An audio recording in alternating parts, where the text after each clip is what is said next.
11절까지를 함께 보겠습니다. 먼저 했던 걸 같이 읽겠습니다. 시작. 태초에 말씀이 계셨다. 그 말씀은 하나님과 계셨다.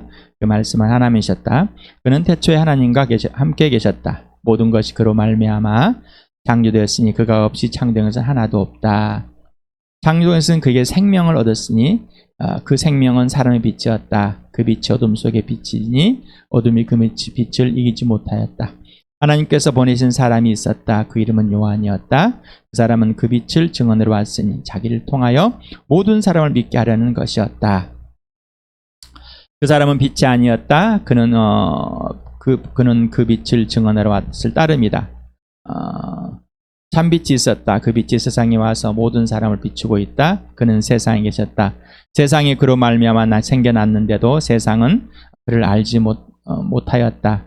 그가 자기 땅에 오셨으나 그의 백성은 그를 맞아들이지 않았다.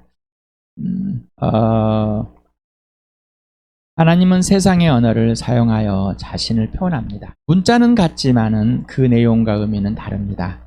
그러므로 세상의 언어도 알아야 하고 하나님의 언어는 더욱 알아야 됩니다. 우리는 세상의 언어를 가지고 하나님을 알려고 하는 자기 종교적인 가치관, 세상에 있는 가치관, 철학, 자기 윤리적인 가치관, 도덕적인 가치관을 가지고 하나님을 알려고 합니다. 또 그 가치관을 가지고 성경을 또 봅니다. 그러니 도대체 무슨 말인지 모르고 자기가 원하는 의미대로 자기가 갖고 있는 기준대로 해석을 하려고 하고 하나님을 알아보려고 합니다. 하나님은 절대 알 수가 없습니다. 그러니 믿음에 자라이지 않고 잊지 못합니다. 사랑에 머물러지 않고 생명에 머물러 있을 수가 없습니다. 오직 자기 자신 안에 머물러 있는 겁니다.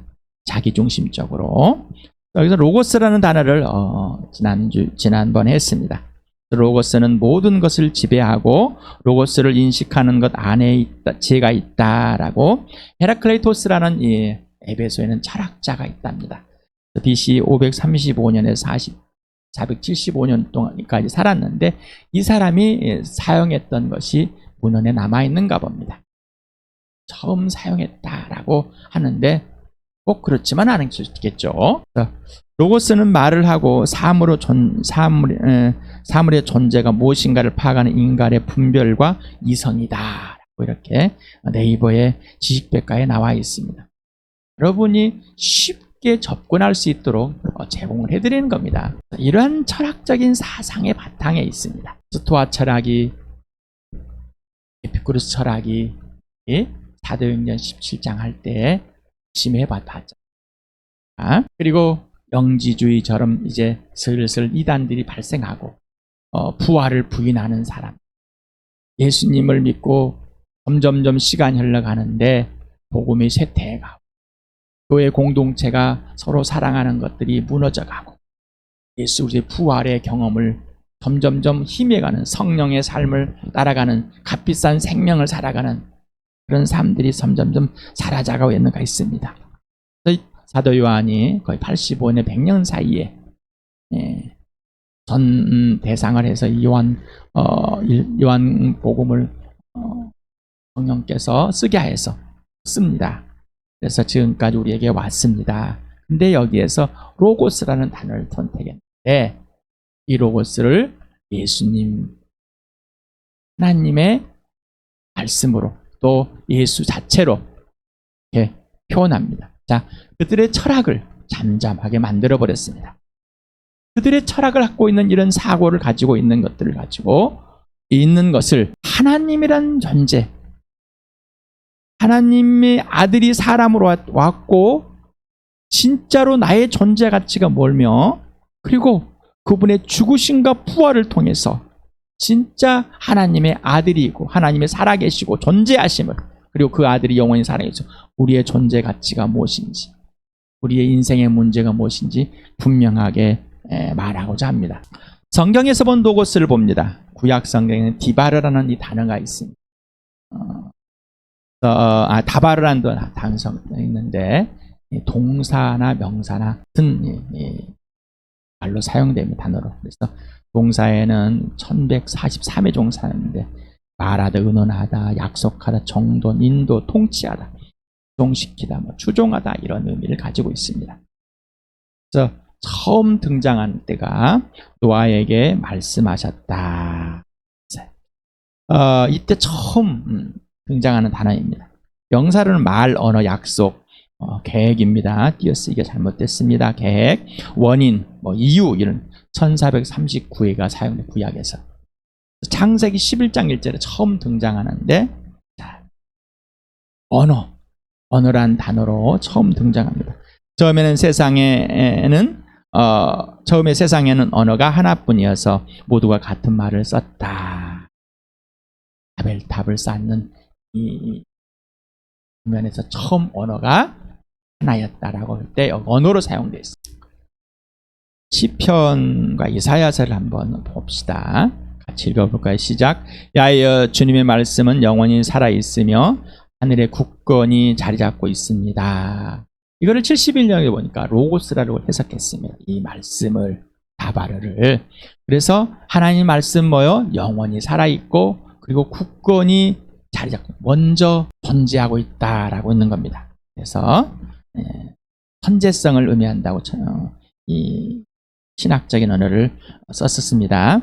이사야서를 봅시다. 같이 읽어보시죠. 시작. 나 입에서 나가는 말도 내가 뜻하는 바를 이루고 나서야 내가 하라고 보낸 일을 성취하고 나서야 나에게 돌아올 것이다. 여기서 는 레마라고 하는 이 단어로 해달라고 하는데 이 하나님의 레마 자체가 말씀 자체가 하나님이시며 하나님 말씀의 실체이고 행위 완성이다라는 표현하고 있고 바로 예수 그리스도임을 드러내고 있죠. 그래서 어떤 종파들 또 학자들이 로고스는 그냥 기록된 말씀 자체이고 레마는 하나님께 지금 말씀하신 그 음성이다라고 이렇게 우기고 있었는데, 근데 정말 처음에는 이 용어가 서로 혼용되고 있습니다. 어느 하나에 집착하지 않고 있고 어느 하나에 중점을 두지 않고 있습니다. 그래서 로고스는 신약에 330회 정도나 사용되었고 레마는 70회 정도 사용했습니다. 그래서 하나님께서 예수님께서 말할 때도 그냥 그 자체를 레마라 또 말씀할 때도 로고스라고 사용할 때가 있습니다. 그러니 혹 그런 것들을 들었을 때 지난번에 한번 한 것 같습니다. 혹 그런 사실을 들었을 때 한편으로만 우기고 있는 사람이구나. 성경 내용들을 보면은 로고스와 사용돼요. 하나님께서 음성을 들을 때도 레마라고 하기도 하고 로고스라고 말을 합니다. 또 하나님께서 기록단에서 또 있던 하나님의 존재 자체를 드러날 때도 레마 표현할 때도 있고 표현할 때 이렇게 꼭 아시기 바랍니다. 철학적 의미와 철학적 사고의 표현의 시대의 로고스를 사도 요한은 하나님의 의미와 또 표현으로 사용하여 로고스는 하나님의 자체이며 구약의 약속대로 사람으로 오신 하나님의 아들 예수 그리스도가 바로 로고스이다. 그리고 복음이다. 라고 이렇게 표현하고 있습니다. 그래서 사도 요한은 구약을 바탕으로 이 요한복음을 쓴 것이지 구약을 버리지 않았습니다. 구약을 바탕으로 항상 표현했습니다. 이 창조된 것은 그에게 생명을 얻으니라고 이렇게 표현됐습니다. 세번역에서는. 근데 이 개역개정이나 어떤 다른 또 이 번역서들은 원문에 있는 그대로 그 안에 생명이 있어 왔으니 이런 표현입니다. 그래서 생명이 있으니라고 표현하는데 여기서는 있어 왔습니다라는 표현을 씁니다. 그래서 그 생명은 사람들의, 세번역은 사람의라고 네, 복수형입니다. 사람들을 위한 빛이었습니다. 그 빛이 어둠 속의 빛이니 세번역은 어둠이 그 빛을 이기지 못합니다. 예, 이 단어가 깨닫다 단어의 단어이기도 하면 같은 의미가 있습니다. 그래서 세번역에는 이기지 못한다 표현한 이유는 생명을 얻었으니 그 생명은 사람을 위한 것이고 그 빛은 어둠 속의 빛이니 그 어둠이 그 빛을 이기지 못하였다 이렇게 번역하고, 그런데 어둠이 그것을 깨닫지 못했다 뭐 이렇게 그 안에 생명이 있다라고 할 때는 이게 더 훨씬 나을 것 같습니다. 하나님께서 보내신 사람이 있었다. 그 이름은 요한이었다. 여기서 사도 요한은 공간복음에서는 뭐 침례 요한, 세례 요한 이렇게 표현하는데 왜 여기는 요한이라고만 했을까?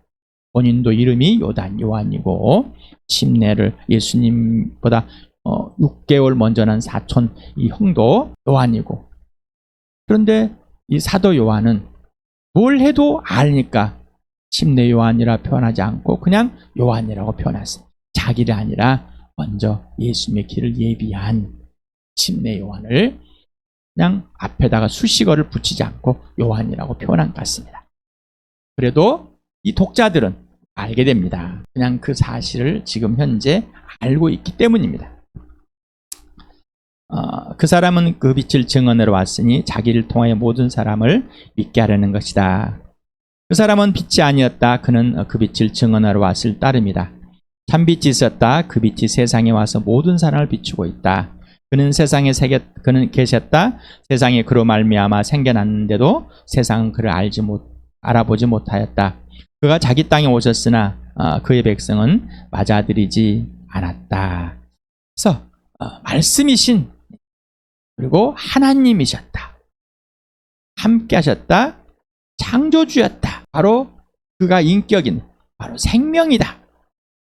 사람들의 빛이고 성육신했다는 사실을 바로 그가 참빛이다. 진짜다. 그래서 세상은 어둠이다 라고 이렇게 분명하게 말하고 있습니다.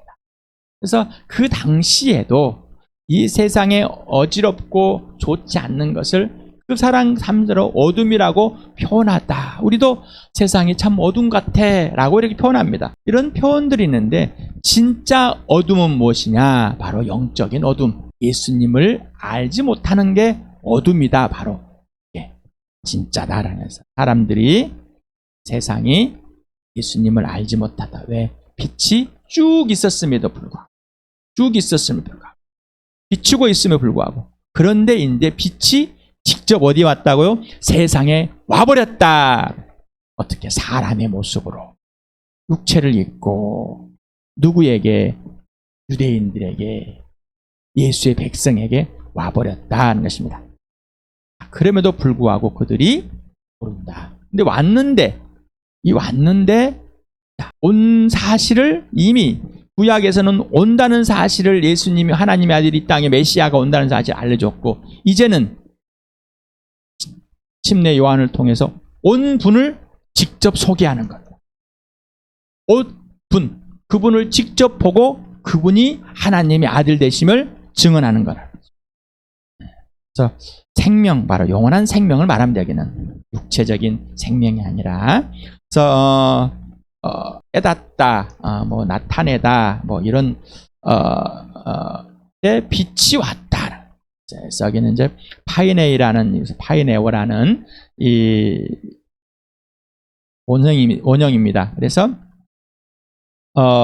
무엇을 나타내다, 그 다음에 생각되다. 여기는 직설법 현재로 능동태로 사용했습니다. 그래서 헬라의 직설법 시제는 동작의 지속적인 반복을 의미합니다. 그래서 현재는 과거부터 지금까지 지속적인 또는 반복적으로 행동이나 동작해 왔다는 것입니다. 그래서 예수님 뭐예요? 계속해서 빛을 비추고 있었다. 빛은 창조 때부터 지금까지 지속적으로 능동적으로 비춰왔다. 다시 말하면 이 태양의 빛이 계속 한 번도 안 비춰온 것처럼 예수님이 비쳤다라고 비유적으로 사용하면서 직접 빛이다라고 어둠에 대조되는 표현을 하면서 계속해서 이 세상에 살아계신 하나님을 예수님이 보여주고 계셨다. 자신을 또한 보여줬다라는 것입니다. 이거는 빛이라는 게 단수로 되어 있습니다. 그래서 어둠도 그래서 단수로 쓰여 있습니다. 그래서 각 사람에게 한 사람 한 사람이 바로 어둠이다. 한 사람 한 사람에게 예수님이 각 사람 한 사람에게 비추었다. 카텔라벤이라는 것은 우라는 아니다, 부정어입니다. 그래서 부사로 사용하고 있습니다. 깨닫다. 카텔라벤이라는 동사는 이 원문에는 카탈람바노라고 해가지고 직설법 단순 과거로 사용했습니다.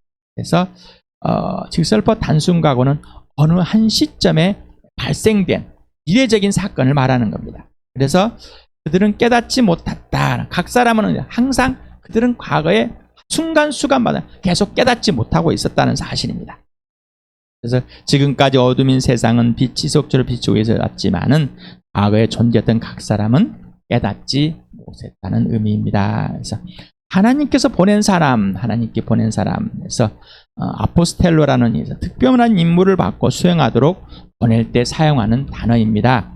그래서 아스페탈레오메너스라고 이 원문에는 써 있는데 이 동사는 분사 완료 형태로 수동태 형태로 써 있습니다.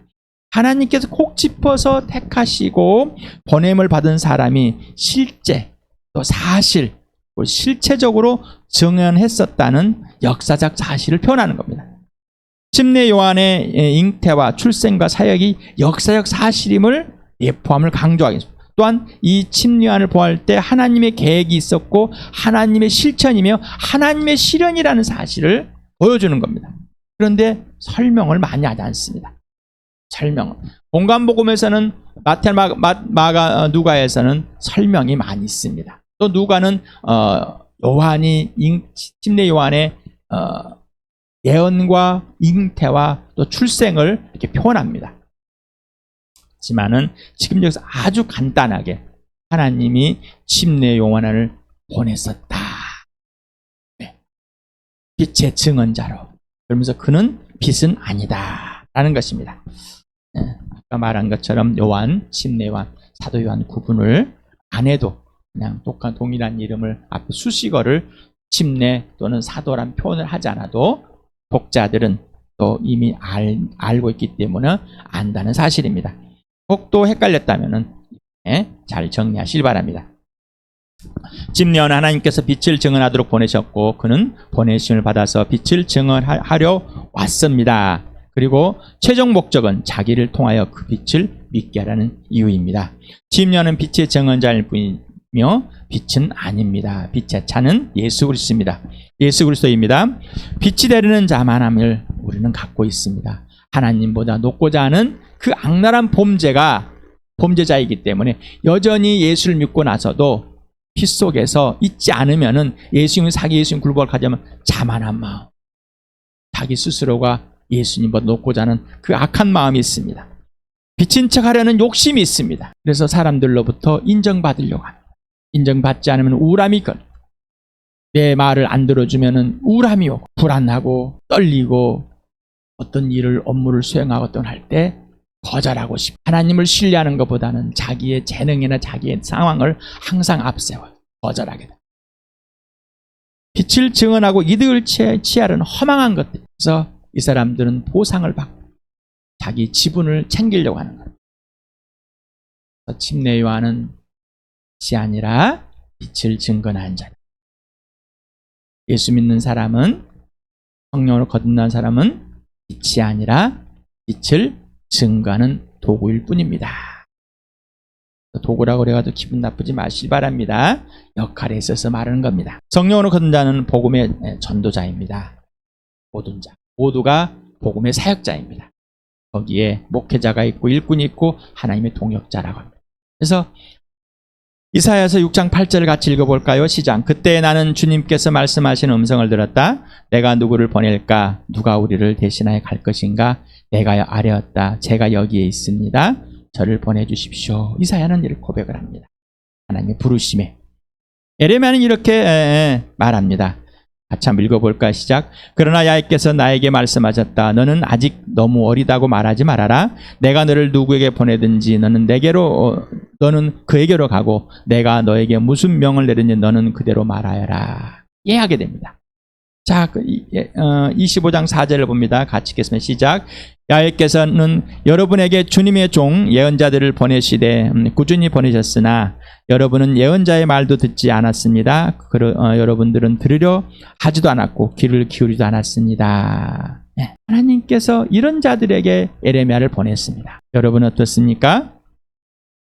여러분은 이 말씀을 들으십니까? 임석현 형제를 통해서 하나님께 말씀하시는, 우리 교회 말씀하시는 것을 그대로 듣고 그대로 행하십니까? 아니면은 듣지 않으려십니까? 듣고 행하지 않으십니까? 그러니 듣고 듣지 않으려고 하고 듣고 행하지 않으니 부활과 십자가의 증인이 될 수 없습니다. 그러고 싶지 않기 때문에 아직도 복음이 부끄럽고 아직도 자기의 생활이, 자기의 가치관, 자기가 사람들에게 눈치가 보여지는 것들, 복음을 전하면 이렇게 듣지도 않고 들려도 하도 기울이지 않습니다. 싸늘해집니다. 내가 빛을 비출 때 스스로 어둠을 만드는 것은 싸늘한 것처럼 복음을 전하면 싸늘해집니다. 그 싸늘해질 때 수치스럽고 창피하고, 그걸 느꼈다면 마귀가 바로 우리를 낚아채는 거고, 스스로가 죄책감을 갖고 스스로가 낭패를 본다고 착각하고 있습니다. 그들은 스스로 어둠입니다. 내가 스스로 어둠일 것처럼 그들도 스스로 어둠입니다. 나는 빛을 증언하면 되는 것이지, 그들이 이 빛을 받아들이든지 말든지 상관은 없는 겁니다. 그런데 우리는 빛을 증언할 때 꼭 그 빛이, 그 어둠이 빛을 받아야 된다고 착각 속에 있습니다. 바로 그게 뭐예요? 자기가 빛이 되려고 하는 것. 자기가 또 빛을 전하면 보상을 받고 지분을 찾으려고 하는 것. 허망한 생각이 있다는 겁니다. 자, 어둠에 있는 자는 듣지 않는 자다. 들으려고 하지도 않고 귀를 기울이지도 않는 자다라는 것. 누구와 같이? 나와 같이. 그런 나를 하나님께서 택하셔서 부르셔서 이 빛을 듣겠다는 것이 기적이라는 것이죠. 에스겔은 이렇게 말합니다. 같이 읽어볼까요? 시작. 그가 나에게 말씀하셨다. 사람아, 내가 너를 이스라엘 자손에게 곧 나에게 반역만 해온 한 반역 민족에게 보낸다. 그들은 그들의 조상처럼 이 날까지 나에게 죄만 지었다. 얼굴이 뻔뻔하고 마음이 굳을 대로 굳어진 바로 그 자손에게 내가 너를 보낸다. 너는 그들에게 야훼 하나님께서 이와 같이 말씀하신다 하고 말하여라.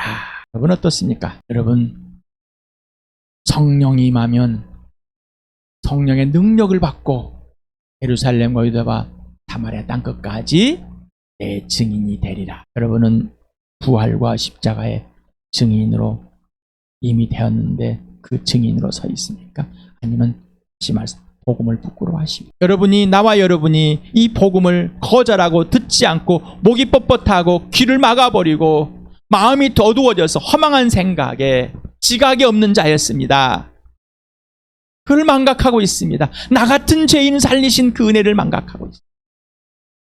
그러니 이 복음을 전할 때 항상 주시하는 것이 내가 어떤 상태가 될까라고 관심을 갖고 있거든요. 예수를 따라 사는 것, 예수의 삶을, 성령의 삶, 인도함 받는 삶, 하나님의 인도함을 받는 삶, 하나님의 사람의 삶, 하나님의 자녀의 삶. 사람들은 싸늘한 반응을 잇는 것이 당연한 겁니다.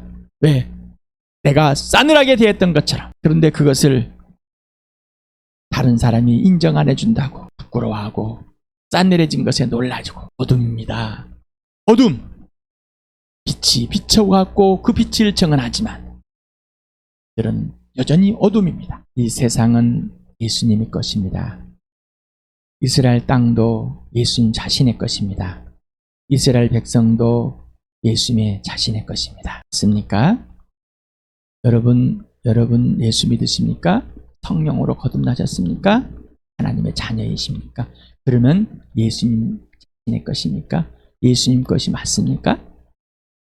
질문들을, 원인과 이유와 근거를 꼭 분명하게 아주 구체적으로 요구해 보시 바랍니다. 질문합니다. 당신은 하나님의 아들 예수